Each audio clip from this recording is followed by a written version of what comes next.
Usually మన Indians అని నేను చెప్పలేను, కానీ మన వాళ్ళందరికీ ఉన్న ఒక అలవాటు ఏంటంటే ఏదన్నా మంచి జరిగితే తప్ప హార్ట్లో నుండి సంతోషం బయటికి రాదు.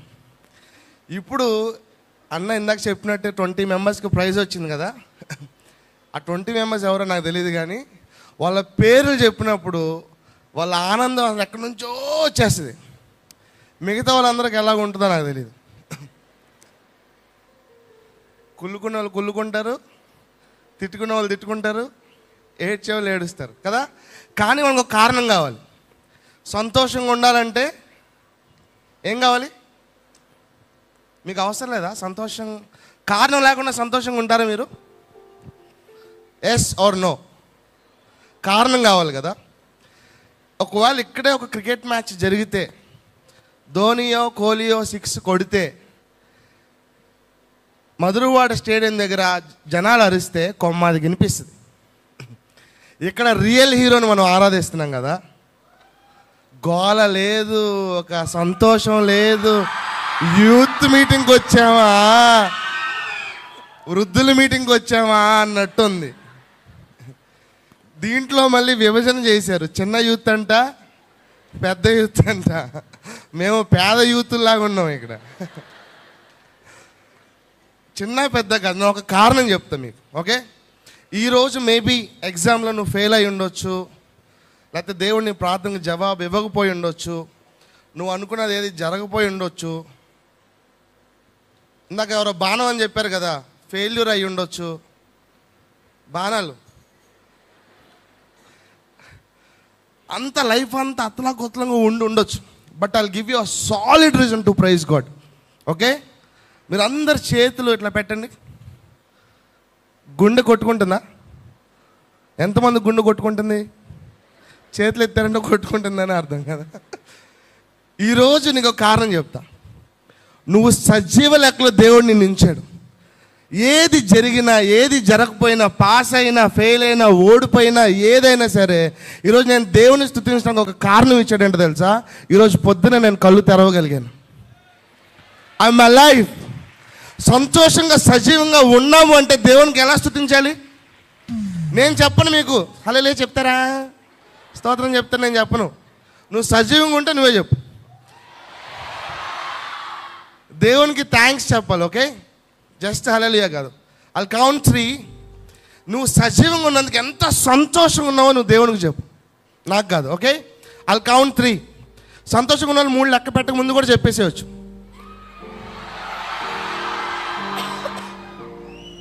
నిజంగా సంతోషంగా నేను ఆపేసేయచ్చు. నేను ఇంకా ఫినిష్ చేయకుండా నడిచేశారు మీరు, అందుకనే నేనేం మాట్లాడాలి. ఎస్, కమాన్. ఎంతసేపు చెప్పగలరో చెప్దాం. ఓకే, 1 2 3 హల్లెలూయా. గట్టిగా చెప్పడం దేవుని స్తోత్రం చేద్దాం.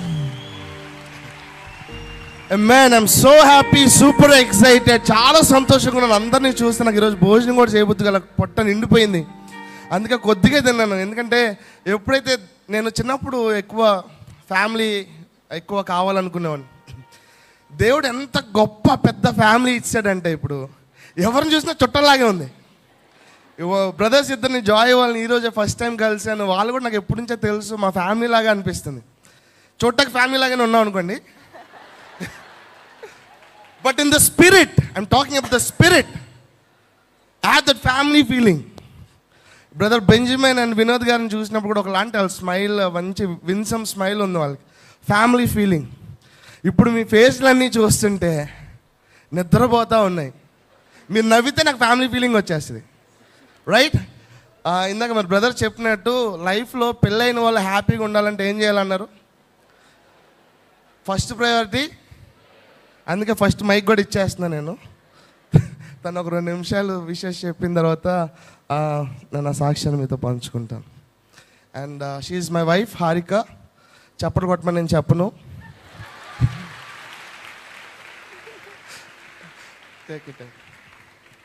Praise Lord. నా పరిచయం పాస్టర్ డేవిడ్ పార్లా గారు చేశారు. సో నా పేరేంటండి? హారిక. 2004లో మేము అన్నీ విడిచిపెట్టి అన్నీ కోల్పోయి జీవితంలో అన్నీ నాశనం అయిపోయి తండ్రిని కోల్పోయి ఏమీ చేయలేని పరిస్థితిలో, దిక్కు తోచని పరిస్థితిలో ఒక్క ఉద్యోగం పట్టుకొని టింపనీ స్కూల్లో మమ్మీ ఒక టీచర్గా, ఎందుకంటే పల్లెటూరులో ఆ పరిస్థితిలో మమ్మీని ఉంచుకోవటానికి ఎవరు ఇష్టపడలేదు. సో అక్కడ నుంచి మాకు ఇక్కడ ఉద్యోగం చూశారు కాబట్టి మమ్మీకి ఇక్కడ వచ్చేసాము. నేను, తమ్ముడు, మమ్మీ ఇక్కడికి వచ్చేసాము. కొత్త ప్లేస్, కొత్త ప్రదేశం, ఎవరికీ తెలీదు, మేమెవరికీ తెలీదు. విశాఖపట్నం కొత్త, పల్లెటూరు నుంచి వచ్చాం, చెప్పాలంటే గుంటూరు నుంచి వచ్చాం. ఇక్కడ అలవాట్లు కొత్త, అన్నీ కొత్త. ఏం చేయాలో తెలీదు, ఎవరి దగ్గరికి వెళ్ళాలో తెలీదు, ఎవరితో ఎలా మాట్లాడాలో తెలీదు. అప్పటికే చాలా నిందలతో ఉన్నాం. ఒక తండ్రి లేని పరిస్థితి ఒక కూతురికి బాగా తెలుస్తుంది, ఎందుకంటే ఎన్నో నిందలు, ఎన్నో అవమానాలు, విచిత్రమైన ఫోన్ కాల్స్ వచ్చేవి, విచిత్రంగా మమ్మల్ని అడిగేవాళ్ళు, విచిత్రమైన ప్రశ్నలు అడిగేవాళ్ళు. అలాంటి పరిస్థితుల్లో దేవా, అప్పుడప్పుడే యూత్లో ఉన్నాను నేను. మా పాస్టర్ గారు చెప్పేవాళ్ళు, దేవుడి దగ్గరికి వెళ్ళు, దేవుడిని ఒక ఫాదర్గా ట్రీట్ చేయి, దేవుడిని అడుగు, దేవుడు నీకు అన్నీ ఇస్తారు. అప్పుడు నేను యేసయ్యని సొంత రక్షకునిగా అంగీకరించి బాప్తిసం తీసుకొని, దేవా నువ్వు నాకు ఫాదర్గా ఉండు, you are the fatherless, father to the fatherless అని వాక్యంలో ఉంది కదా, నువ్వు నాకు ఫాదర్గా నిలబడతావా నేను దేవుడిని అడిగాను. సో దేవుడు అంగీకరించారు అనుకుంటున్నాను. అయితే ఎప్పుడైతే నేను నా జీవితాన్ని దేవునికి అప్పచెప్పేశానో, ఇక్కడ ఏ కాన్ఫరెన్స్ జరిగినా, ఇక్కడ ఏ మీటింగ్ జరిగినా ఖచ్చితంగా మధ్యలో కూర్చునేదాన్ని. వినోద్ గారు చెప్పినప్పుడు కూడా నేను అదే అనుకున్నాను. ఆయన అక్కడ పైన కూర్చునేవాళ్ళు, నేను ఇక్కడ మధ్యలో ఎక్కడైతే నాకు సేవకులు కనిపిస్తారో అక్కడ కూర్చునేదాన్ని. బిగ్గరగా ఏడ్చేదాన్ని. హల్లెలూయా చెప్పమనగానే నాకు ఒక అవకాశం దొరికేది, పెద్దగా వినిపించినంతగా ఏడ్చేదాన్ని. దేవా, ఒకరోజు ఒక ఆశ కలిగింది, నన్ను కూడా వాడుకుంటావా? ఈ విశాఖపట్నంలో నేను వచ్చినప్పుడు నేను ఎవరికీ తెలియదు కదా, నన్ను కూడా వాడుకుంటావా? నన్ను కూడా యూజ్ చేసుకుంటావా? ఇలాగ విరిగిపోయిన జీవితాన్ని కూడా నువ్వు వాడుకుంటావా అని అడిగాను. లేదా నీ చర్చ్ బయట ఒక బెగ్గర్లాగా నన్ను ఉంచుకుంటావా? అక్కడైనా కూడా నేను ఈ వాక్యం అలా వింటూ ఉంటాను కదయ్యా. చర్చ్లోకి నేను మేబీ ఏం చేయలేకపోవచ్చు, పాడలేకపోవచ్చు, మాట్లాడలేకపోవచ్చు. నాకు బేసికల్గా మనుషులంటే భయం, స్టేజెస్ అంటే భయం, నాకు చాలా ఫోబియా. నేను వెళ్ళి నుంచోలేనయ్యా, నేను చేయలేనయ్యా, అట్లీస్ట్ బయట బెగ్గర్ లాగానే ఉండనిస్తావా?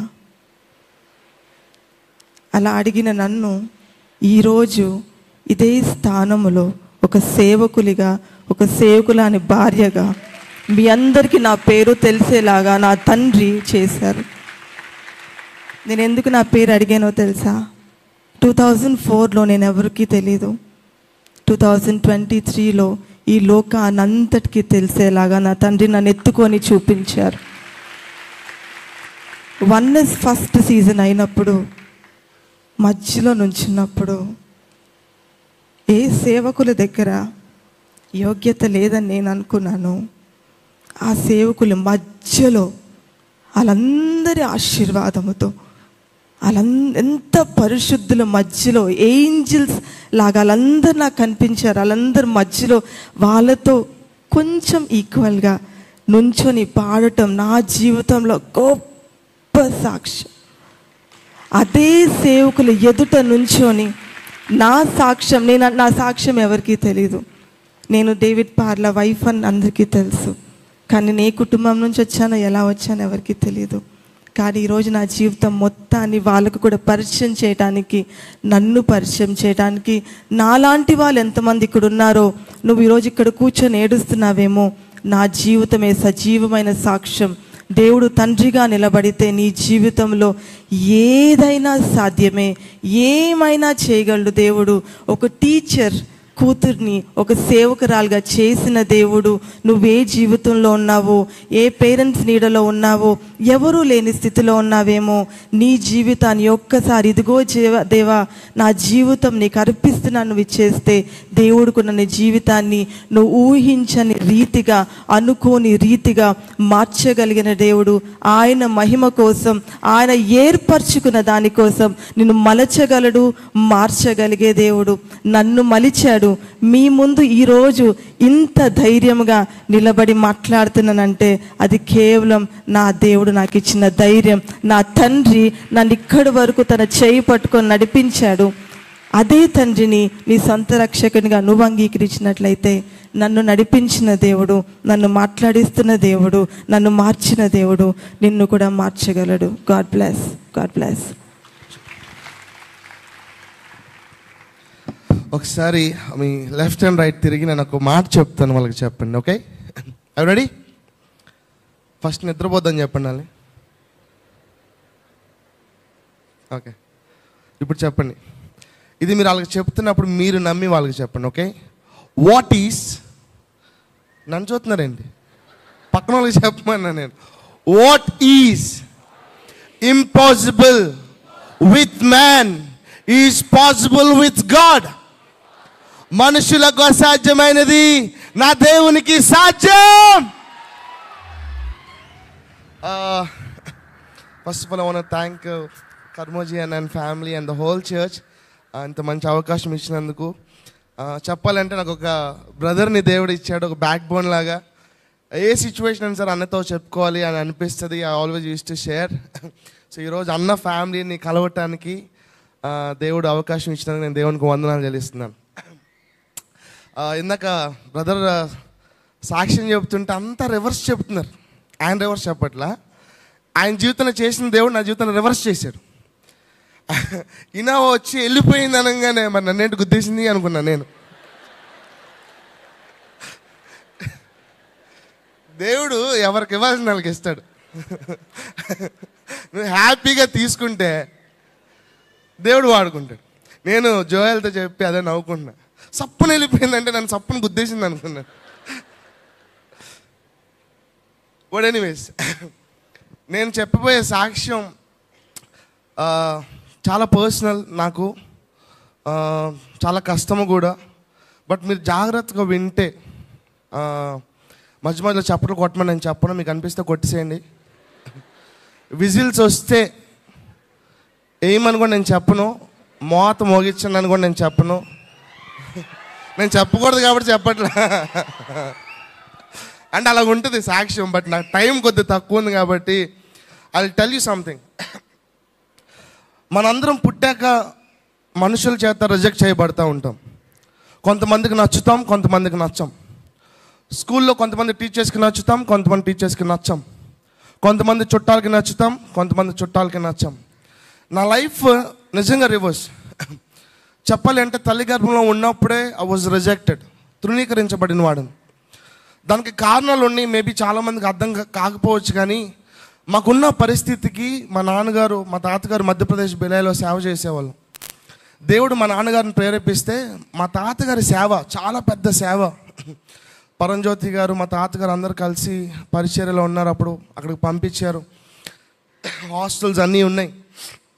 దేవుడు పిలిచాడని మా డాడీ పారిపోయి వచ్చారు. మా మమ్మీని తీసుకొని, పిల్లల్ని తీసుకొని మధ్యప్రదేశ్ నుంచి. మా తాతగారిది గోదావరి, హిందీ రాదు, ఎక్కువ చదువుకోలేదు. దేవుడు పిలిచాడని హిందీ రాకుండా మధ్యప్రదేశ్ వెళ్ళి అక్కడ సేవ చేశారు. అక్కడ సెటిల్ అయిన తర్వాత మా డాడీని దేవుడు విజయవాడ పిలిచారు. మా తాతయ్య పంపించారంటే మా డాడీ పారిపోయి వచ్చారు.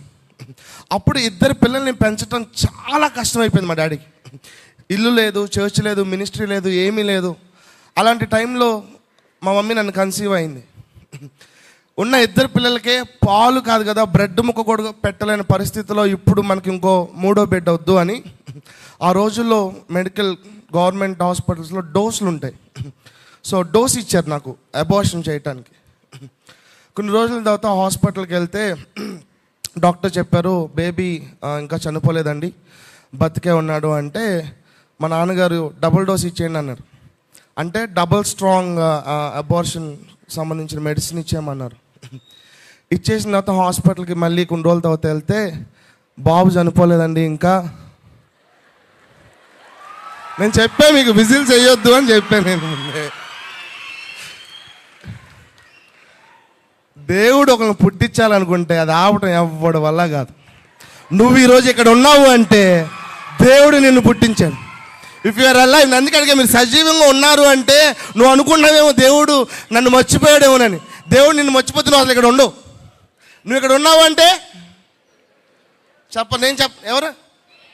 లూసిఫరా? నమ్ముతున్నావా? అప్పుడు మా డాడీ అన్నారు, డాడీ మళ్ళీ అడుగుతారని మరి డాక్టర్కి ముందే తెలిసిపోయినట్టుంది, ఈసారి ఎక్కువ డోస్ ఇస్తే మదర్కి కూడా ప్రమాదం అండి, తల్లి కూడా చనిపోయే ప్రమాదం ఉంది అని. ఇంకా తప్పని పరిస్థితులు, అంటే ఇక్కడ పరిస్థితులను బట్టి మా పేరెంట్స్ ఆ డెసిషన్ తీసుకోవాల్సి వచ్చింది. కానీ దేవుడు తన ప్రణాళికలో నన్ను ఉంచాడు కాబట్టి సజీవ లెక్కలో మరి ఆ రోజుల్లోనే నన్ను ఒక ఫారినర్ అని పిలిచేవాడు. తెల్లగా, ఆ తెల్లగా ఎందుకని చెప్తాను తర్వాత. తెల్లగా రెడ్ హెయిర్తో కర్లీ హెయిర్తో పుట్టాను. అప్పుడు అందరూ అబ్బా ఫారినర్ లాగా ఉన్నాడు అని చెప్పి అందరూ ఎత్తుకోటానికి చూడటానికి వచ్చేవాళ్ళంట.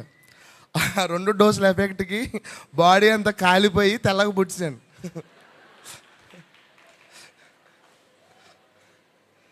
రిజెక్షన్ ఎక్కడ స్టార్ట్ అయింది నా లైఫ్లో? అప్పుడు మా డాడీ వాళ్ళు అనుకున్నారు, దేవుడు ఇంత గట్టిగా మరి పుట్టించాడు అంటే గొప్ప సేవ చేస్తాడు అనుకున్నారు మా డాడీ వాళ్ళు. మొత్తం రివర్స్ అయిపోయింది. మంచి జ్ఞానం అవుతాడు అనుకున్నారు, క్లాస్ ఫస్ట్ వస్తాడు అనుకున్నారు, లాస్ట్ నుంచి ఫస్ట్ రావడం స్టార్ట్ అయ్యా. అది ఇప్పుడు నేను అడగను యూత్ ఉన్నారా ఇక్కడ, నేను అడగను అసలు. నాకు యూత్తో సంబంధం లేదు. బ్యాక్ బెంచెస్ ఉన్నారు ఇక్కడ.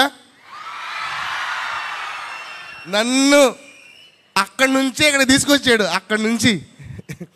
సో ఇక వీటన్నిటికి తోడు ఒక ఎడిషనల్ బ్లెస్సింగ్ ఇచ్చాడు దేవుడు నాకు. చెప్పండి ఏంటిది ఎడిషనల్ బ్లెస్సింగ్ అని చెప్పండి. ఎడిషనల్ బ్లెస్సింగ్ నెత్తుంది నాకు చిన్నప్పుడు, భయంకరమైన నెత్తి. ఇక మా తాతగారు వాళ్ళు తేనె అవన్నీ నాలుగుకి రాసేవాళ్ళు మందం తగ్గుతుంది అని. సో నేను మా డాడీని డాడీ అని పిలవలేను, అందరూ వినేసారు, ఇంకెందుకు వెళ్ళిపోతాను నేనైతే. ఇక్కడ డాలీ అని పిలిచేవాడిని. ఈడెవడరా చిన్న వయసులో డాలీ అంటున్నాడు అనుకున్నారు అందరూ. అది డాలీ కాదు, డాలీ. వర్షం పడుతుంటే నరసం వస్తుంది అనేవాడిని. మీరే ఇలా నవ్వితే అప్పుడు జనాలు నన్ను చూసి ఎలా నవ్వేవాళ్ళు, నాకు ఎలా ఉండేదో చూడండి. ఏడుపు, ఏడవలేను. ప్రతి ఒక్కడు ఎలా నరసం ఎలా ఉన్నవరా అనేవాళ్ళు. లైఫ్ జోక్ అయిపోయింది. వీటికి తోడు దేవుడు ఏమన్నా కొద్దిగా ఎక్స్ట్రా యాక్టివిటీస్ ఇచ్చాడా అంటే కొద్దిగా ఎక్స్ట్రా శరీరం అయితే ఇచ్చాడు. దాంతో ఏమైపోయిందంటే క్రికెట్ ఆడదామంటే జాయిన్ చేసుకునే వాళ్ళు కాదు, పరిగెత్తలేం కదా మనం, సబ్బాయిలు బాల్ తేలేము. ఇక అందరూ ఒకదానికి వాడుకునేవాళ్ళు. చెప్తారా చెప్పమంటారా? మిగిలింది అదే ఎంపైర్.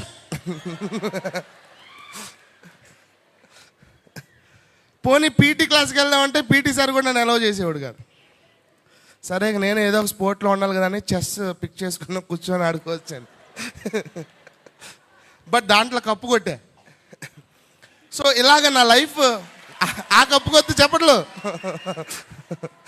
సో చిన్నప్పటి నుంచి నా లైఫ్ అంతా ఎందుకు పుట్టాన్రా బాబు అన్న స్టేట్లోనే ఉంది. ఇప్పుడు అంటే నేను అసలు ఒరిజినాలిటీ చెప్పే ముందు మీకు అన్నీ తెలుసుకోవాలి కాబట్టి చెప్తున్నా. పొద్దున్నే నా డే ఎలా స్టార్ట్ అవుతుంది అంటే, చిన్నప్పుడు రోజు పొద్దున్నే లేచిన ఏం చేయాలంటే డైరీ తీసుకొని డాడీ దగ్గరికి వెళ్ళాలి. ఆ డేస్లో ఉన్న వాళ్ళు ఉన్నారు ఎవరన్నా? డైరీతో నాన్నగారితో సంతకం పెట్టించుకొని స్కూల్లో చూపించా ఎత్తండి చేతులు. ఇప్పుడు రోజు మా డాడీ పొద్దున్నే పిచ్చి కొట్టేవాళ్ళు. అన్నీ హోంవర్క్, ఖాళీ. స్కూల్కి వెళ్ళిన తర్వాత టీచర్, ప్రతి క్లాస్కో టీచర్ వచ్చేవాళ్ళు, ప్రతి టీచర్ కొట్టేవాళ్ళు, ప్రతి సబ్జెక్ట్ ఖాళీగా ఉందని. సో నన్ను తీసుకెళ్ళి లాస్ట్ బెంచ్లో పడేశారు. దేనికి పనికిరాడు అని చెప్పి లాస్ట్ బెంచ్లో పడేశారు. ఆ తర్వాత ప్రతి ఎగ్జామ్ మా డాడీకి అర్థమైపోయింది. వాళ్ళు పెద్దోళ్ళు కదా, వాళ్ళకి జ్ఞానం ఎక్కువ ఉంటుంది, మెచ్యూరిటీ ఎక్కువ ఉంటుంది. మా డాడీకి నా సిచ్యువేషన్ అర్థమైపోయి ఫస్ట్ టైం నాకు ఇష్టమైన రిక్వెస్ట్ ఒకటి చేశారు మా డాడీ. నాకు ఇష్టమైంది ఫస్ట్ టైం మా డాడీ చేశారు. అరే పాస్ మార్కులు తెచ్చుకోరా, నీకు దండం పెడతాను. హార్ట్కి ఎంత సూదింగ్గా ఉందంటే అది విన్నప్పుడు. అమ్మ నన్ను కొట్టరు, పాస్ మార్క్. ఇప్పుడు 25 పాస్ మార్క్ అయితే 26. అమ్మయ్యా, ఇలా ఉండేది నా పరిస్థితి. మా అన్నయ్య ఏమో ఆపోజిట్, అన్ని గోల్డ్ మెడల్సే. 100కి 100, 100కి 99, 100కి 100, 100కి 99. నేనేమో అన్నింటికి ఆపోజిట్. సో మా చుట్టాలు వచ్చినా ఎవరు వచ్చినా ఎవరు నాతో మాట్లాడటానికి ఇష్టపడేవాళ్ళు కాదు, నాతో ఉండటానికి ఇష్టపడేవాళ్ళు కాదు. ఈడు అలరోడు, ఈడు దోలోడు అని ఎప్పుడు పక్కన పడేస్తూ ఉండేవాళ్ళు. Welcome to the family. So మనం ఏ పీస్ అంటే పక్కన పడేసిన బీరకాయ పీస్ అనమాట. అది స్కూల్ అవ్వచ్చు, కాలేజ్ అవ్వచ్చు, ఏది అవ్వచ్చు, ఫైనల్గా దేనికి పనికిరాడని ముద్ర వేయించుకున్నాను. అటు ఫ్యామిలీతో, స్కూల్లో, సొసైటీలో అందరి చేత. సో మొత్తానికి మా డాడీ బతిలాడారు, 10th ఒక్కటి చేయరా ప్లీజ్ రా, 10th ఒక్కటి చేయరా ప్లీజ్ రా, కనీసం 10th చేసుకున్నాడని చెప్తాను రా, 10th చేయరా అన్నారు.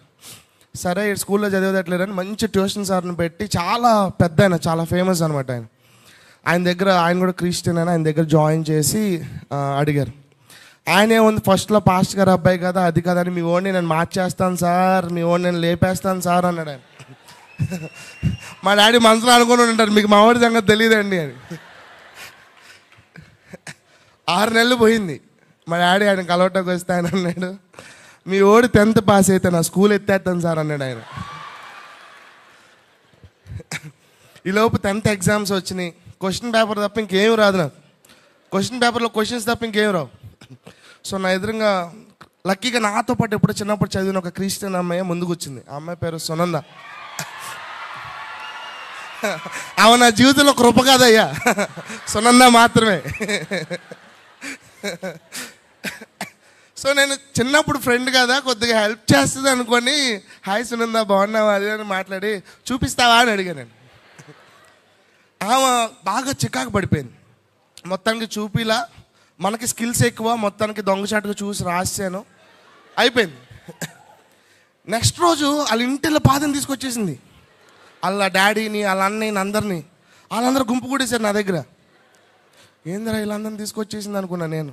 వాళ్ళందరూ వచ్చి, బాబా మా అమ్మాయి చాలా కష్టపడి చదువుకుంది, దయచేసి మా అమ్మాయిని డిస్టర్బ్ చేయొద్దు, దయచేసి మా అమ్మాయిని ప్రాబ్లం పెట్టొద్దు, అది ఇది అని చెప్పి పాపం అందరూ నన్ను రిక్వెస్ట్ చేశారు. నేను చాలా సిన్సియర్గా యాక్సెప్ట్ చేశాను వాళ్ళ రిక్వెస్ట్ని. లోపలికి వెళ్ళిన తర్వాత క్వశ్చన్ పేపర్ చూస్తేనేమో ఆప్షన్ లేదు నాకు, సునంద తప్ప వేరే ఆప్షన్ లేదు. బయట చూస్తేనేమో వాళ్ళ అన్నయ్యలు ఉన్నారు, లోపల చూస్తేనేమో ఆన్సర్స్ రావు. సర్లే, కొడితే కొట్టారు, తిడితే తిట్టారు, 10th పాస్ అవ్వాలని మళ్ళీ పిలిచారు సునంద అని. సునంద గీడి వినేదట్లు లేడు అనుకొని ఇన్విజిలేటర్ని పిలిచింది. ఇంకా మీరు ఇవన్నీ ఇన్ని తర్వాత ట్రై చేయొద్దు, మీ దగ్గర ఎక్కడ చెప్తున్నా, నా పాస్ట్ చెప్తున్నా నేను. సో ఇన్విజిలేటర్ వచ్చాడు. ఏంటమ్మా అంటే, సార్ నన్ను ఇసుకిస్తున్నాడు సార్, చూపించమని అడుగుతున్నాడు సార్ అని మీ ఫిమేల్ వాయిస్లో చాలా పెద్ద కంప్లైంట్ చేసేసింది నా మీద. సార్ అన్నారు, అసలు నీకు వచ్చా అన్నారు. నాకు వచ్చి సార్ అంది. మరి చూపించు అన్నాడు ఆయన. ఆ రోజు అనుకున్నా నేను దేవుడు ఉన్నాడు అని. అంటే నాకున్న 10th క్లాస్ నాలెడ్జ్ సంగతి చెప్తున్నా నేను. ఇప్పుడు పాస్టర్గా అలా కంపేర్ చేసుకోవద్దు మీరు. అప్పుడు 10th క్లాస్ పిల్లవాడికి నాకు అనిపించింది దేవుడు ఉన్నాడు అని. 10th ఫస్ట్ క్లాస్లో పాస్ అయిపోయా.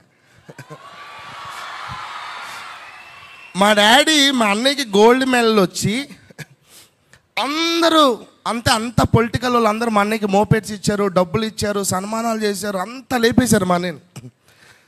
మా డాడీ ఏం మాట్లాడాల. నేను పాస్ అయితే మాత్రం అందరికి పాయసం పెట్టేశారు మా డాడీ. మా అన్నయ్య వచ్చి నేను గోల్డ్ మెడల్ తెచ్చుకున్నప్పుడు ఏం చేయలే, మా వాడు 10th పాస్ అయితే అందరికి సేమే పెట్టేస్తున్నారు ఏంటి అన్నారు. అంటే కొడుకు, అలాంటి కొడుకు 10th పాస్ అయితే ఎంత విలువ ఉంటుందో ఆ తండ్రికే తెలుసు. So never give up. ఇది నా 10th క్లాస్ వరకు స్టోరీ. బట్ నా సిచ్యువేషన్ అర్థమైపోయింది కదా మీ అందరికీ. సో టైం ఎక్కువ లేదు కాబట్టి ఇంకా చాలా సాక్ష్యం ఉంది, నేను ఇంకా డీప్గా వెళ్ళటానికి టైం లేదు. సో ఎందుకు పనికి రాకుండా అలాగున్న పరిస్థితుల్లో మా డాడీ ఇంకా విజయవాడలో ఉంటే బాగుపడ్డాని వైజాగ్ బీవీకేలో ఇంటర్ జాయిన్ చేయించారు నన్ను. వైజాగ్ బీవీకేలో ఇంటర్ జాయిన్ అయ్యి ఇంటర్ ఫస్ట్ ఇయర్లో ఫస్ట్ రోజు డిగ్రీ ఫైనల్ ఇయర్స్ వాళ్ళు కొట్టా.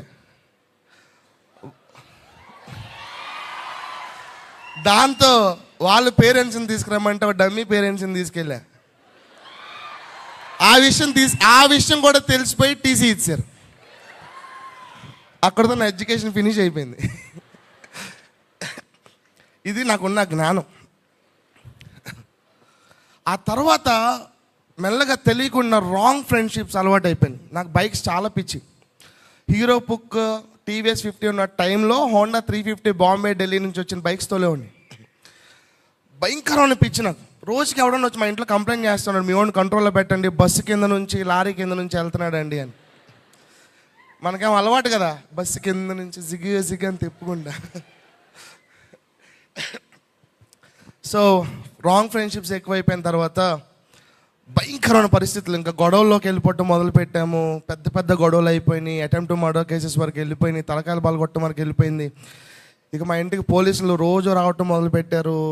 విజయవాడలో ఇంకా తర్వాత ఎలాగైపోయిందంటే, ఏ చర్చిలో, ఏ పాస్టర్స్ ఫ్యామిలీలో, లేకపోతే ఏ చర్చిలో ఎక్కడ గొడవ అయినా సెటిల్మెంట్కి మన దగ్గరికి వచ్చే స్టేట్కి వెళ్ళిపోయింది ఆ పరిస్థితి.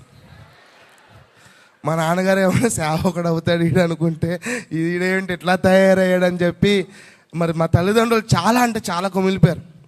ఇంకా తర్వాత మా డాడీ చాలా దారుణంగా నా జీవితం మారిపోయింది. ఎందుకు బ్రతుకుతున్నానో తెలియదు, ఏమి సాధించాలా, చదువు లేదు, ఏమీ లేదు, ఒక స్పోర్ట్ లేదు, ఒక యాక్టివిటీ లేదు, ఒక ఫ్రెండ్స్ లేరు, ఎవరూ లేరు, ఏంట్రా ఎందుకు బతుకుతున్నాను అనుకున్న ఆ టైంలో ఇక మా డాడీ ఇంక బాధ తట్టుకోలేక నా దగ్గరికి వచ్చి నా 2 కాళ్ళు పట్టుకొని మోకరించి, నా 2 కాళ్ళు పట్టుకొని మా నాన్నగారు పైకి చూసి, అరే చచ్చిపోరా, 2 రోజులు 3 రోజులు ఏడుస్తాంరా, ఎందుకురా రోజు మమ్మల్ని ఏడిపించి చంపుకు తింటున్నావు, దయచేసి చచ్చిపోమని మా డాడీ నా కాళ్ళు పట్టుకొని అడిగితే, ఆ మూమెంట్లో నాకు చచ్చిపోవడం కూడా చాలా ఈజీ అనిపించింది. మా డాడీ కోసం నేను ఏమీ చేయలేకపోతున్నాను, చేయటానికి కూడా దేవుడు నాకు ఏం గిఫ్ట్స్ అండ్ టాలెంట్స్ ఏమి ఇవ్వలేదు, ఎందుకు బతికి వేస్ట్ చచ్చిపోదామని హైదరాబాద్లో ఒక మాదాపూర్ దగ్గర ఆదిత్య గెస్ట్ హౌస్లో అన్నీ చెప్తున్నాను నేను, ఎందుకంటే this is a true story. Poison తీసుకొని ఇంకా తాగి చనిపోదామని చెప్పి ఆ రోజు డిసైడ్ చేసుకున్నా. మనకేమో ధైర్యం సరిపోట్లా, అప్పటికే చేతులు అన్నీ కోసేసుకున్నాం మనం. చాలామంది చేతులు కోసుకుంటారు కదా, ఇక్కడ అంతా ఘాట్లు ఉంటాయి. ఉన్నారు ఇక్కడ ఎవరైనా? నిజం చెప్పండి, అబద్ధికులు దేవుని రాజ్యానికి వెళ్ళరంట. 1 చేతులు కోసుకోలేదు మీరు ఎవరు? 2 3 కోసుకున్న వాళ్ళు నరాలు కోసుకున్నారు, ఎక్కడ కోసుకుంటారు, అక్కడ కోసుకుని చచ్చిపోతామని తెలుసు కాబట్టి. ఇంకా అన్నీ ట్రై చేసాము, ఇంకా ఏలాగా చచ్చిపోవటానికి ఎటువంటి ఇది లేదు, ఇంకా ఈజీగా చనిపోవాలని పాయిజన్ తీసుకొని చనిపోదామని నోకియా 1100 ఫోన్ ఉండేది అప్పుడు నా దగ్గర, అది కూడా విత్ రబ్బర్ బ్యాండ్. ఇక ఎవరిని ఫోన్ చేస్తే ఈజీగా నేను మారిపోతానేమో, ఈరోజు ఎట్టిపోతే మా డాడీ కోసం చచ్చిపోవాలి, ఎవరు ఫోన్ చేసినా నేను కూల్ అవ్వకూడదు, కరిగిపోకూడదు, చచ్చిపోవాలని చెప్పి ఫోన్ స్విచ్ ఆఫ్ చేసేసి ఇంకా నేను పాయిజన్ తాగుతున్నప్పుడు నా ఫోన్ రింగ్ అయింది. సరే ఆల్రెడీ దానికి ఒక పేరు ఉంది కదా డబ్బా ఫోన్ అని, మళ్ళీ అది ఆన్ అయ్యి ఉంటుందిలే అనుకొని మళ్ళీ కట్ చేసి మళ్ళీ స్విచ్ ఆఫ్ చేశాను, మళ్ళీ రింగ్ అయింది. మళ్ళీ కట్ చేసి మళ్ళీ స్విచ్ ఆఫ్ చేస్తే మళ్ళీ రింగ్ అయింది. స్విచ్ ఆఫ్ చేసిన ఫోన్ రింగ్ అయింది. ఫోన్ ఎత్తిన వెంటనే ఒక పాస్టర్ గారు చాలా కంగారుగా, hello hello hello brother is David అన్నాడు. ఆయనకు తెలుగు రాదు, ఆయన కలకత్తా నుంచి అనమాట. అవునండి మీరెవరు అన్నాను. నా పేరు పలానా, నేను పలానా పాస్టర్ గారిని, కోల్కత్తాలో ఉంటాను. నాకు దేవుడు 2 కుమారులను ఇచ్చారు. ఆ 2 కుమారులు భయంకరంగా తిరుగుబోతులు అయిపోయారు, తాగుబోతులు అయిపోయారు, నన్ను సేవ చేసుకొని ఇవ్వట్లేదు. వాళ్ళ కోసం 40 రోజులు ఉపవాసం ఉన్నాను నేను, ఇది ఆఖరి రోజు. నా పిల్లలు మారాలని నేను ఉపవాసం ఉన్నాను. కానీ ఈరోజు ఆయన ఒక ప్రవక్త అనమాట. ఈరోజు దేవుడు నాకు ఈ నెంబర్ చూపించాడు, పలానా వ్యక్తి పలానా చోట సూసైడ్ చేసుకొని చనిపోతున్నాడు, ఆయన నాకు కావాలి, నువ్వు ఆయనకు ఫోన్ చేసి మాట్లాడమని చెప్పాడు. దేవుడికి నువ్వు కావాలి, దేవుడికి నీ లైఫ్ కావాలి, నువ్వు దయచేసి సూసైడ్ చేసుకోవద్దని అడిగాడు ఆయన. నేను అప్పుడు అడిగాను, నీకు మా మమ్మీ చెప్పిందా అని అడిగాను నేను. బేసిక్ క్వశ్చన్ కదా, అంటే మా మమ్మీ ఎవరో ఒకరి చేత చెప్పి ఆపేస్తాక ట్రై చేస్తుందేమో అని. ఆయన రివర్స్లో అడిగాడు, నువ్వు మీ మమ్మీకి చెప్పావో చచ్చిపోతున్నావని అన్నాడు. లేదు కదా, అవును కదా అనుకున్నా. పోనీ మా డాడీ చెప్పారా అన్న, నువ్వు చెప్పావు మీ డాడీకి అన్నాడు. ఈ కాన్వర్జేషన్ అయిపోయిన తర్వాత నాకు ఒక హోప్ వచ్చింది. అందరూ చెప్పండి మాట, హోప్, నిరీక్షణ. జీవితంలో ఎటువంటి ఆనందం ఆశ ఏమి లేని టైంలో ఇంత చిన్న నిరీక్షణ, చిన్న మేఘాన్ని చూసినట్టు ఇంత చిన్న నిరీక్షణ పుట్టింది. ఏంటో తెలుసా, మనుషులందరూ నన్ను పక్కన పడేయచ్చు, కానీ ఆ రోజు దేవుడు అనుకున్నాడు, ఈ పక్కన పడేసిన ఈ పాత్రే నాకు కావాలనుకున్నాడు, ఈడే నాకు కావాలి. ఈడెందుకు ప్రభు ఆ గొర్రెలు కాసుకునేవాడు వేస్ట్ అన్నారు దావీదులు అన్నీళ్ళు. ఎబ్బెబ్బెబ్బే ఆ గొర్రెలు కాసుకునేవాడే కావాలి. ఈరోజు నిన్ను కూడా జనాలు అంటారు వీడు వేస్ట్ సార్, ఎందుకు పనికిరాడని. గుర్తుపెట్టుకోండి ఈ మాట. మనుషులకు అసాధ్యమైంది దేవునికి సాధ్యం. హల్లెలూయా. ఆ తర్వాత వైజాగ్ వచ్చిన తర్వాత September 3rd, 2009 మన చిన్నవాళ్ళ దగ్గర ఇన్నోవా ఇన్సిడెంట్. ఇది సప్పమని వెళ్ళిపోయిందని చెప్పాగా, జాగ్రత్తగా వెళ్ళారు. వైఎస్ రాజశేఖర రెడ్డి చనిపోయారు అప్పుడు. సో మా ఫ్రెండ్ కలెక్టర్ కొడుకు అనమాట. సో ఆంటీ కలెక్టర్ అనమాట. చాలామంది నాకు వైజాగ్లో పొలిటికల్ అలాగే డిపార్ట్మెంట్లో నుంచి చాలామంది ఫ్రెండ్స్ ఉండేవాళ్ళు. సో కలెక్టర్ కొడుకు కదని చెప్పి మేమంతా చాలా హడావిడి చేసుకుంటూ బీచ్ రోడ్లో వెళ్తున్నాం అనమాట. నేను ఆల్మోస్ట్ 120 స్పీడ్లో ఉన్నాను. నాది CBC బైక్. అప్పట్లో CBC పిచ్చి ఉండేది బాగా నాకు. మా వాళ్ళు R15 కొన్నారు కొత్తది. నేను అన్నాను బైక్లో ఉంటుందిరా, తోలే వాళ్ళ కదా ఉంటుంది, CBC సంగతి తెలుసా నీకు అసలు, చూసుకుందాం అని చెప్పి ఇద్దరం రేస్ పెట్టుకుని వెళ్తున్నాం. ఈ లోపల కరెక్ట్గా చిన్న వాళ్ళ దగ్గరకు వచ్చేటప్పటికల్లా వాడు 100-120లో ఉన్నాడు, నేను 100-120లో ఉన్నాను. సో CBCకి గేర్లు కింద నుంచి పైకి వేయాలి, పైనుంచి నొక్కటం కాదు. సో నా కాలు ఎప్పుడు కిందే ఉండేది, గేర్లు రెడీగా షిఫ్ట్ చేసుకోవచ్చు అని. కరెక్ట్గా చిన్న వాళ్ళ దగ్గర కారు గుద్దటం బైక్తో పాటు ఎగిరి పడ్డాను. నా కాలు ఆ గేర్ దాంట్లో ఇరుక్కుపోయి బండితో పాటు కాలు వెళ్ళిపోయింది. నేను ఒక పక్క వచ్చాను. లెగ్సి చూస్తే నా లెఫ్ట్ లెగ్ కనిపించట్లా. ఆ రోజు లైఫ్ ఎంత వాల్యుబుల్ నాకు తెలిసింది. దేవుడిచ్చిన అవయవాలు ఎంత వాల్యుబుల్ నాకు తెలిసింది. మీరు నమ్ముతారా నమ్మరో, మొన్న మా ఫ్రెండ్ ఒక హాస్పిటల్కి వెళ్ళాడు. దేనికి అని అడిగితే హెయిర్ ఇంప్లాంటేషన్ ఏదో చేయించుకోవడానికి వెళ్ళాడు. నేను అన్నాను పెళ్ళి అయిపోయింది కదరా, ఇప్పుడు ఎందుకురా జుట్టుతో నీకు పని అన్న. లేదు బా పెట్టించుకోవాలి అది ఇది అన్నాడు. సరే వెళ్ళు. ఎంత అన్న. ఒక్క హెయిర్ 1800 అంట. నువ్వు చెప్పాలి ఒక్క హెయిర్ ఎంత? ఇక్కడ డబ్బులు లేవన్న వాళ్ళు ఎవరున్నారు? నెత్తి మీద చేయండి చెప్తా. దేవుడు మీ తల మీద ఎంత ఆస్తి ఇచ్చాడు చూడండి. అంటే దేవుడు మనకిచ్చింది ఎంత వాల్యుబుల్లో తెలుసా? ఈరోజు ఆ ఒక్క ఎంట్రుకు పెట్టడానికి డాక్టర్ 1800 పెట్టుకుంటే, దేవుడు నిన్ను నమ్మి తన స్వరూపంలో తన పోలికలో నీకు ఎన్ని విలువైన అవయవాలు ఇచ్చి నిన్ను ఆయన సృజించాడు. తల్లి గర్భంలో నిన్ను రూపింపబడక మునిపే ఆయన కళ్ళు నిన్ను చూసాయి, నన్ను చూసాయి. ఆమేన్. అప్పుడు ఆ రోజు దేవా సేవ చేద్దాం అనుకున్నాను కదా ప్రభువా, ఈ ఒక్క కాలుతో ఎలా సేవ చేయాలి? హాస్పిటల్కి తీసుకెళ్ళిన తర్వాత డాక్టర్స్ అన్నారు it's very impossible. 7 Hills hospital అయింది.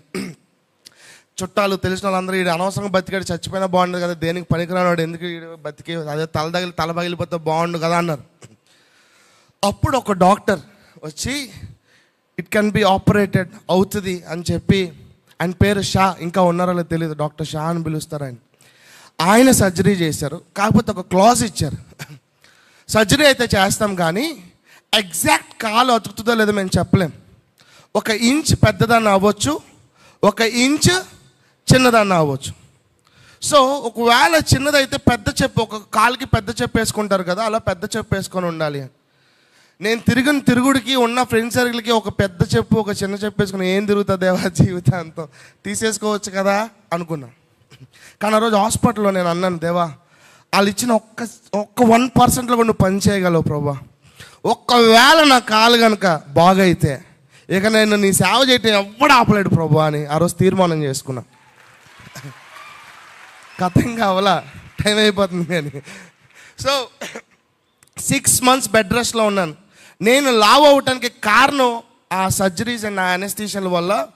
అప్పటి నుంచి నా బాడీ ఏమైపోయిందంటే every now and then bulge అయిపోతూ ఉంటుంది అనమాట, అంతా మెయింటైన్ చేసిన. సో అప్పటికే ఒక 3 అనెస్థీషియాస్ ఏమి ఇచ్చేసారు. 6 months బెడ్ రెస్ట్ ఉన్నాను. వీల్ చైర్, దాని తర్వాత ఒక 2 months వీల్ చైర్లో ఉన్నాను. ఆ తర్వాత చాలా నెలల తర్వాత ఫస్ట్ టైం నా 2 కాళ్ళు కింద పెడుతున్నాను. సో కింద పెట్టినప్పుడు ఇప్పుడు నాకు పరీక్ష, ఎందుకంటే లోపల జరిగే గ్రోత్ని నేను బయట నుంచి డిసైడ్ చేయలేను. బోన్ పెద్దగా పెరిగిందా చిన్నగా పెరిగిందా, అసలు పెరిగిందా లేదో నాకు తెలియదు కదా. ఇప్పుడు నేను ఇలా నుంచుంటానా నాకు తెలియదు. విశ్వాసంతో 2 కాళ్ళు కింద పెడితే 1 ఇంచు పెద్దదవలా 1 ఇంచు చిన్నదవలా ఎగ్జాక్ట్గా దేవుడు ఈరోజు నన్ను మీ అందరి ముందు నిలబెట్టాడు. నా కాళ్ళు నాకు తిరిగి దేవుడు స్వస్థపరిచాడు. ఇది చాలదా ఆయన సజీవుగా ఉన్నాడని చెప్పడానికి? చాలదా కదా? దేవుడు మనుషుల జీవితంలో, అందుకే చెప్పాను మనుషులకు అసాధ్యమైనది. ఈరోజు నీ జీవితంలో ఏది అసాధ్యం అనుకుంటున్నావో అది ఆయనకి సాధ్యం. లాయర్లు అసాధ్యం అని చెప్పొచ్చు. డాక్టర్స్, మా డాడీకి క్యాన్సర్ వస్తే 15 డేస్లో చనిపోతారు, యూఎస్ నుంచి ఎవరిని వస్తే పిలిపించేసుకోండి అన్నారు. డాక్టర్ ఆ మాట చెప్పినప్పుడు కోపం వచ్చేసింది నాకు. ఒక డాక్టర్ ఎలాగ ఒక సేవకుని డెత్ డేట్ డిసైడ్ చేస్తాడు? ఎలాగ ఒక సేవకుడు ఇన్ని రోజుల్లో చనిపోతాను ఒక డాక్టర్ చెప్పగలుగుతాడు? ఆ రోజు నేను ఉపవాసం ఉండి ప్రేయర్ చేశాను కొన్ని డేస్ వైజాగ్లోనే. దేవుడు, మా డాడీకి రెక్టల్ క్యాన్సర్ వచ్చింది, కొలాస్టమీ బ్యాగ్ పెట్టారు. చాలా రోజులు నేను మా డాడీకి పరిచర్య చేశాను. వైజాగ్లో నాకు చర్చ్ ఉండేది అప్పుడు, ఎంఈపీ డబుల్ రోడ్లో. బాబీ వీళ్ళందరూ కూడా నాకు హెల్ప్ చేసేవాళ్ళు అప్పుడు మ్యూజిక్ టీమ్కి.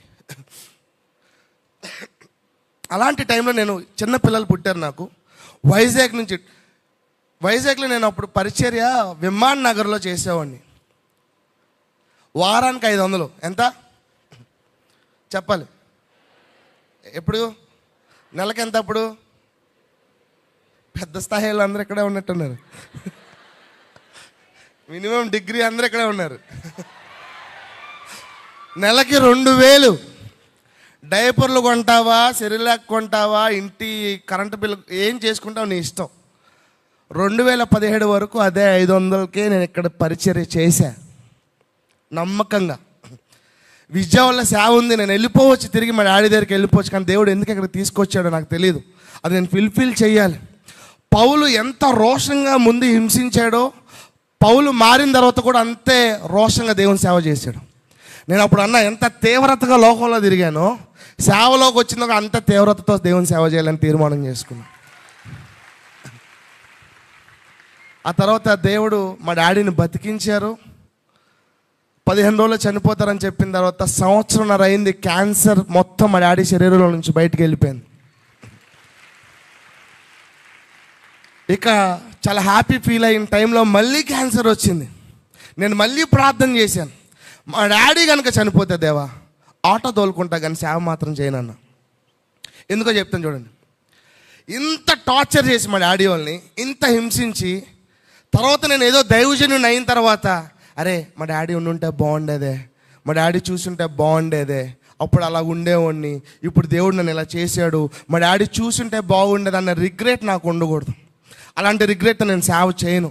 నేను సేవ చేయాలి, నేను మారటం మా డాడీ చూడాలి, నా సేవ మా డాడీ చూడాలి. ఆ తర్వాత హ్యాపీగా మా డాడీని నన్ను కూడా తీసేసుకుని నేను హ్యాపీ ఫీల్ అవ్వనని చెప్పా దేవుని. ఇప్పటికి 5 years అవుతుంది, మా డాడీ ఇంకా దేవుని పరిచర్య చేస్తూనే ఉన్నారు. దాంట్లో నుంచే యాజ్ ఎ గ్రాటిట్యూడ్గా ఫస్ట్ సాంగ్ చేశాను కృపామయుడా అని.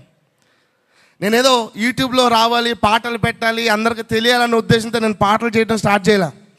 మా డాడీ క్యాన్సర్ దీనికోసం థ్యాంక్స్ చెప్పడం కోసం సాంగ్స్ చేయడం స్టార్ట్ చేశాను. దేవుడు దాన్ని ఈరోజు 1:2 వరకు నడిపించాడు. ఆమేన్. ఈరోజు నువ్వు ఏ స్టేజ్లో ఉన్నావో తెలియదు, ఎలాంటి పరిస్థితిలో ఉన్నావో తెలియదు, కానీ మనం నమ్మిన దేవుడు నమ్మదగినవాడు. ఈరోజు నువ్వు ఎందుకు పనికిరావు అని అనుకున్నావేమో, అప్పుడు నాకు జ్ఞానమే లేదు. కానీ ఈరోజు దేవుడు నన్ను దేశ విదేశాల్లో డాక్టర్ల మధ్యన, లాయర్ల మధ్యన, పెద్ద పెద్ద బిజినెస్ మ్యాన్స్ మధ్యన దేవుడు నన్ను వాడుకుంటున్నాడు. ఈరోజు ఒక పాత్రగా నిలబెట్టాడు దేవుడు నన్ను.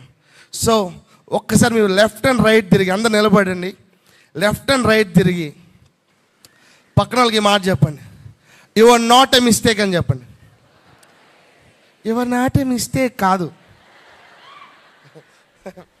Thank you, brother. Do you believe that you are not a mistake? Yes. Thank you. Do you believe that you are not a mistake?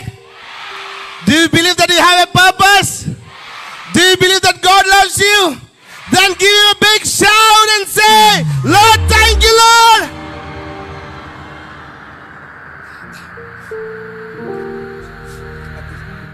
పొద్దున్న నుంచి అయిన సెషన్ నాకు సంబంధం లేదు.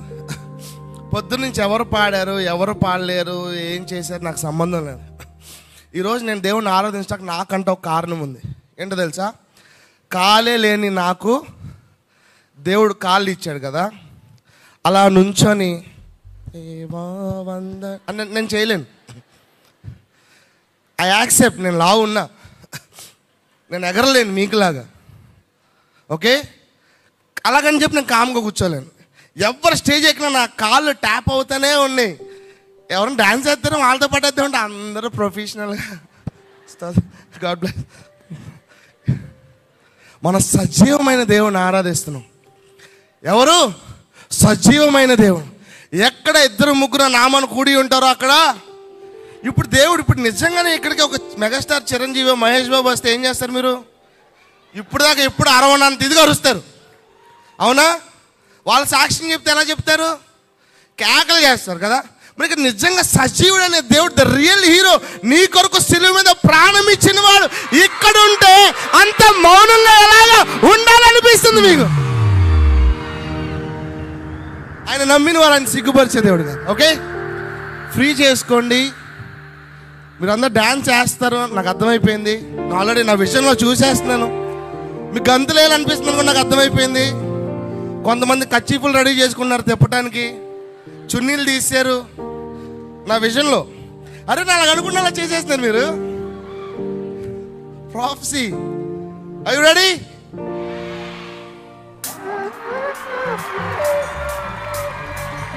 అందరూ గంతులేయాలి.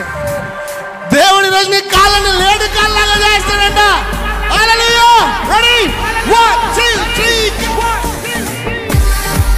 Come on. Back benches.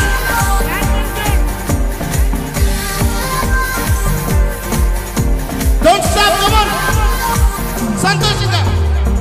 నువ్వు నమ్మి వచ్చి నీ సిగ్గు చెందలేదు, నీ దయ నన్ను విడువలేదు.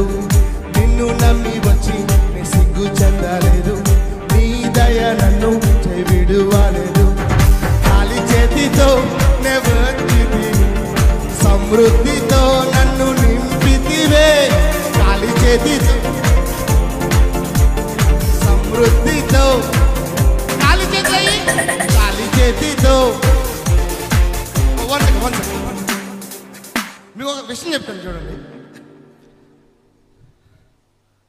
ఒక విషయం చెప్తాను, నేను రెండు చెప్పినా మీరు వినొద్దు, చెవులు మూసేసుకో. ఆశ కలిగిన ప్రాణం దేవుడు తృప్తిపరుస్తాడు. నీకు ఆశ లేకపోతే తృప్తి లేదు, అంతేనా? Simple logic. ఆశ కలిగిన ప్రాణాన్ని దేవుడు మాటిస్తే తప్పే దేవుడే కాదు. నువ్వు ఈరోజు ఆశపడి ఇప్పుడు ఇక్కడ తృప్తి చెంది బయటికి వెళ్తాను. ఖాళీ చేయ దేవుడికి ఒక్కసారి ఇచ్చే, ఆయన ఆకాశ వాకిలు నిప్పితే పట్టజాలనంత ఆశీర్వాదం తీసుకుని ఈరోజు బయటికి వెళ్తాం. కమాన్. ఖాళీ చేతితో అరవాలి. ఖాళీ చేతితో వచ్చింది, సమృద్ధితో నన్ను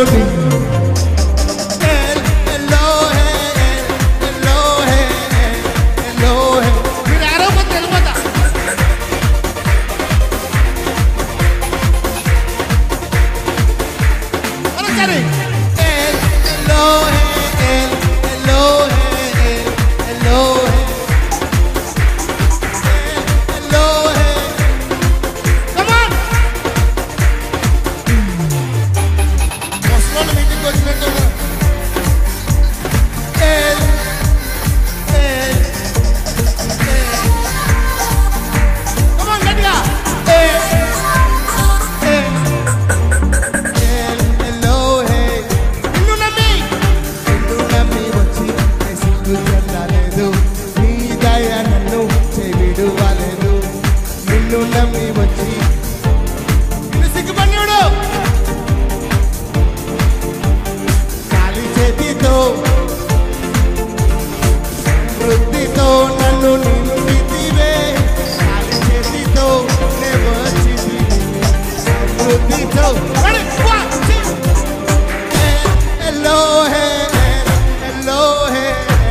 నిబంధనను కోల్పోయినవన్నీ చెప్తామన్నా నిబంధనను కోల్పోయినవన్నీ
ప్రియమైనవన్నీ నాకు ఇచ్చితివే ప్రియులందరూ విడచిపోయిన ప్రియమైనవన్నీ నాకు ఇచ్చితివే ప్రియులందరూ విడచిపోయిన ప్రియమైనవన్నీ నాకు ఇచ్చితివే పరదేశిగా నేనున్న చోటే స్వాస్థ్యముగా నాకై మార్చితివే పరదేశిగా నేనున్న చోటే నేను ఫస్ట్ చెప్తా సెకండ్ మీరు చెప్పండి పరదేశిగా నేనున్న చోటే స్వాస్యముగా నాకు మీ అద్దెలని సొంతలైపోతే పరదేశిగా నేనున్న చోటే స్వాస్యముగా నాకు మార్చితివే ఎలోహే ఎలోహే రెడీ కమ్ ఆన్ నిన్నే స్తుతించు ఎలోహే ఎలోహే ఎలోహే నిన్నే స్తుతించు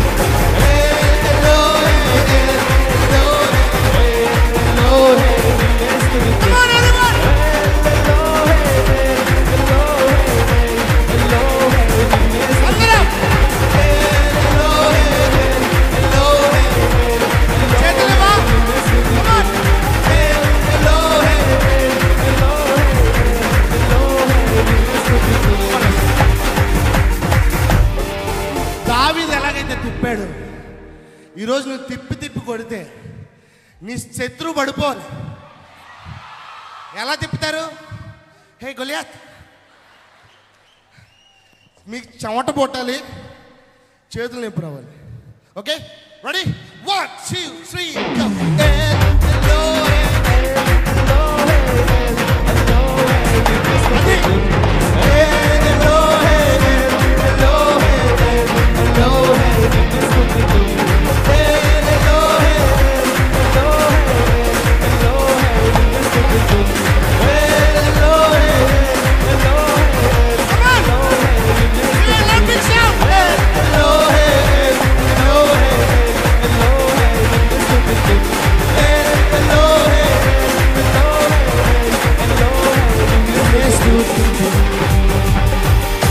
గట్టిగా అరిసిదే ఉంటాం సరిపోలే. Our God is a God who can make dry bones walk. Amen. ఎండిన ఎముకలైనా సజీవంగా పరిగెత్తించగలిగిన దేవుడు. ఆమేన్. ఈరోజు నీ జీవితంలో ఎండిన ప్రతి పరిస్థితిని ఆయన చిగురింపజేయబోతున్నాడు. When you are making this joyful sound, దేవుడు బైబిల్లో తన బిడ్డలకి విజయాన్ని ఇవ్వడానికి కత్తులు కట్టాలి. వాళ్ళ గిదెయోను ఏం తీసుకెళ్ళమన్నాడు దేవుడు? ట్రంపెట్స్ తీసుకెళ్ళారు. యుద్ధానికి కూడా ట్రంపెట్స్ తీసుకెళ్తాడా? వాళ్ళు అక్కడ సౌండ్ చేశారు, శత్రువు పారిపోయాడు. ఎరుకో గోడ దగ్గర ఏం చేశారు? Simple, The moment you start praising from your heart, open up your hearts and say, Lord, here I am. ఎందుకు పనికిరాను అని ఈరోజు నిలబడుతున్నాను ప్రభు. Take my life lord. చాలా మందికి ఈరోజు ఇంతవరకు నా జీవితాన్ని వాడాను, కానీ ఈరోజు నుంచి నా జీవితం నీ కొరకు వాడబడితే ఎలా ఉంటుందో ప్రపంచం చూసేలాగా నా జీవితాన్ని మార్చమన్న దేవుడు. Your victory is in your sound.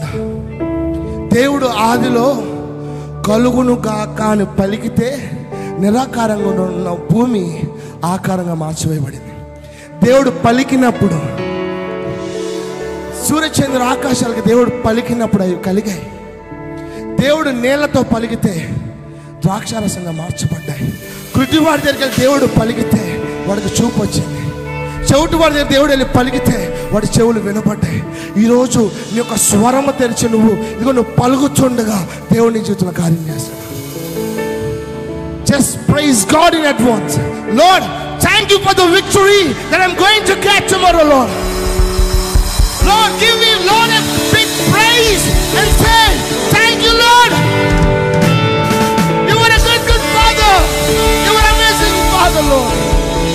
Come on, let's close our eyes and just give yourself. నీ పక్కన ఎవరున్నారో, నీ ఎదురుగా ఎవరున్నారో పట్టించుకోవద్దు. Just give yourself to the Lord as a living sacrifice and say, Lord, here I am. यीशु मेरे दिल में तू, यीशु मेरे हर पल में तू. Say with me. यीशु मेरे दिल में तू, यीशु मेरे हर पल में तू. तेरा गाऊंगा दुख में भी तुझे प्रणाम करूंगा. सुख में तेरा गाऊंगा दुख में भी तुझे प्रणाम करूंगा.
కష్టాల్లో కూడా స్తుతించే వాళ్ళు ఎంతమంది ఉన్నారు?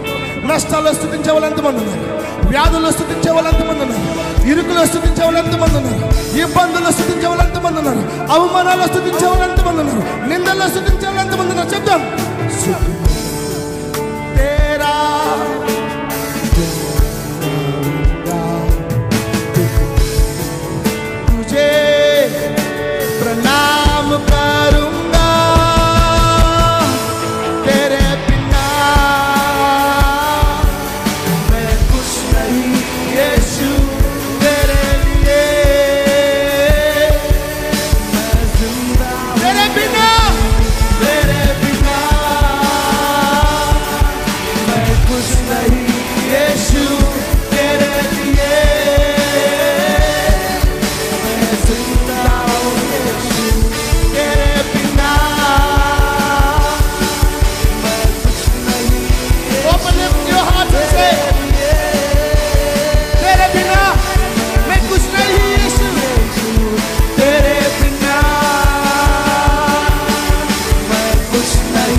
Raise up your voices. दुख में भी तुझे प्रणाम करूंगा, सुख में तेरा गुण गाऊंगा, दुख में भी तुझे प्रणाम करूंगा, तेरे बिना मैं कुछ नहीं यीशु, तेरे लिए मैं जिंदा हूँ यीशु, तेरे बिना मैं कुछ नहीं యేసయ్యా నువ్వు లేకుండా నేనేమీ లేనయ్యా, నువ్వు లేకుండా నేనేమీ కానయ్యా, तेरे बिना मैं कुछ नहीं यीशु, तेरे लिए। One last time, everyone, raise your hands, చేతులు ఎత్తుదాం, तेरे बिना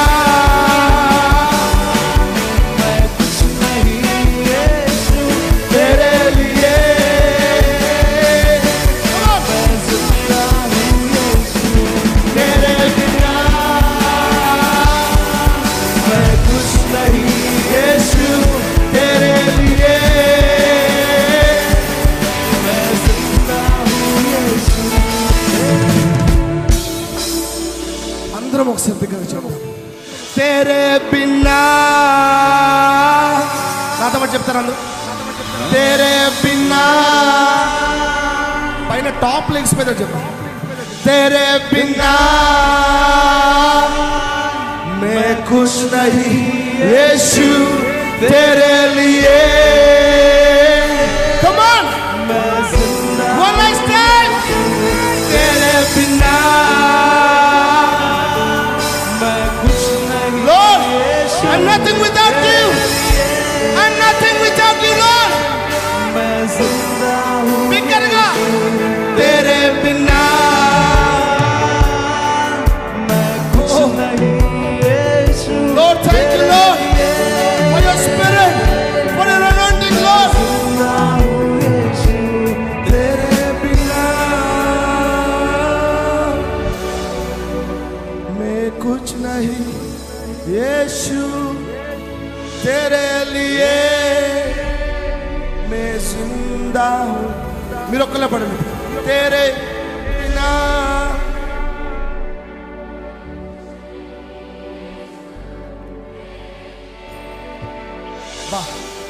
I think angels would be rejoicing. Come on, give your lives to God.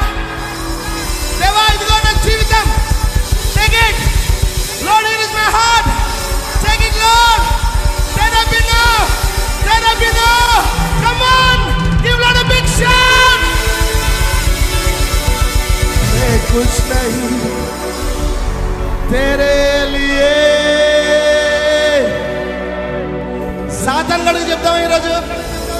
Satan గడికి చెప్తావా ఈరోజు? నా జీవితం యేసుకి ఇచ్చేస్తానని చెప్తావా? చెప్తావా? My life belongs to Jesus. ఎంతమంది ఇచ్చారు గట్టిగా అరిచి దేవునికి చెప్పలు కొడుతుంది? Hallelujah, hallelujah. God bless you, God bless you.